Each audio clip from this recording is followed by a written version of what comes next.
Hello viewers, this is Karthikeyan, Professor of Electrical Engineering. In this video, let us discuss the ideal characteristics of power semiconductor switches.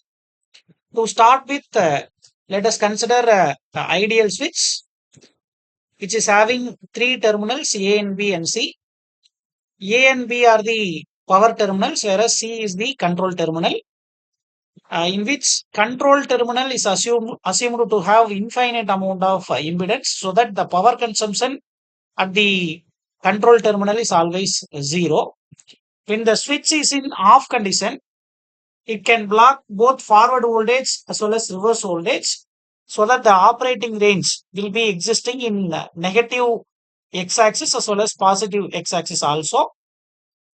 Whereas when the switch is in on condition, when the switch is short circuited, it means A is connected with B, then it can conduct in either direction. It can conduct both forward current as well as reverse current also, so that the operating range will be existing in a positive y-axis as well as negative y-axis also. So this is the ideal characteristics for ideal switch, but it is not practically possible to construct ideal switch. Now let us see some ideal characteristics of practical switches. Then we'll compare the ideal characteristics of practical switch against the ideal characteristics of the ideal switch. First, let us see the ideal characteristics of a power diode. Power diode is a two-terminal device. The terminals are anode and cathode. When this power diode is reverse biased, then it can block some reverse voltage until reverse breakdown voltage is reached. So this is the reverse breakdown voltage. So it can block some amount of reverse voltage when it is reverse biased. Once the device is forward biased, then anode current flows through the diode. It can conduct only in the positive direction, so that forward current flows through the device. So this is the ideal characteristics of power diode. Coming to the next device is power BJT. Power BJT is a three-terminal device. The terminals are base, emitter, and then collector. When this device is off condition, it can block some amount of positive voltage until cut-in voltage is reached, so that uh, this is the operating range of power BJT when it is in off condition. Once the power BJT is in on condition, then collector current flows through the device. It can conduct only in the positive direction. So this is the operating range when it is in on condition. The entire operating range will be like this for power BJT. Coming to the next device is power MOSFET. Power MOSFET is a three-terminal device.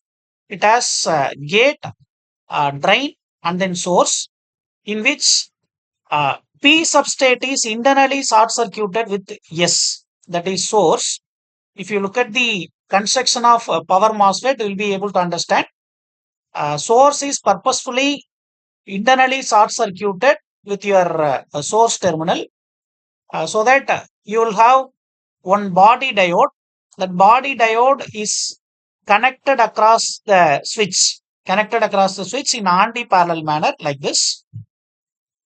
When the switch is in off condition, then it can block some amount of forward voltage.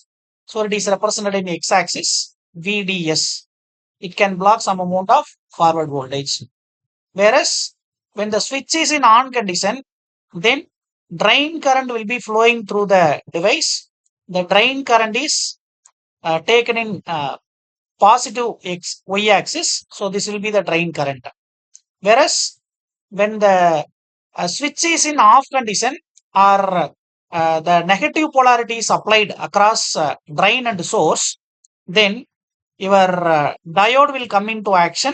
It can conduct in the reverse direction also, so that it can conduct both forward current as well as reverse current, whereas it can block only the forward voltage. So this is the ideal characteristics of power MOSFET. Coming to power IGBT. Power IGBT is the combination of both MOSFET as well as BJT. It has three terminals. They are gate terminal, emitter terminal, and then collector terminal. To draw the ideal characteristics, let us take VCE in x-axis and IC in y-axis. So IGBT is the only device. It can block both forward voltage as well as reverse voltage also, because if you look at the construction of your IGBT consists of one MOSFET and one diode which is connected in reverse direction. So when it is reverse biased, it can block some amount of voltage, because diode is able to block some amount of reverse voltage, so that it can block reverse voltage. It can block forward voltage also when it is in off condition. Whereas if the switch is in on condition, then it can conduct only in the forward direction, so that collector current will be flowing through the device. So this is the operating range for power BJT. Coming to SCR, SCR is also a three-terminal device. The terminals are anode, cathode, and gate. So whenever this SCR is reverse biased, it will behave like a diode, so that it can block the reverse voltage. It can block the reverse voltage.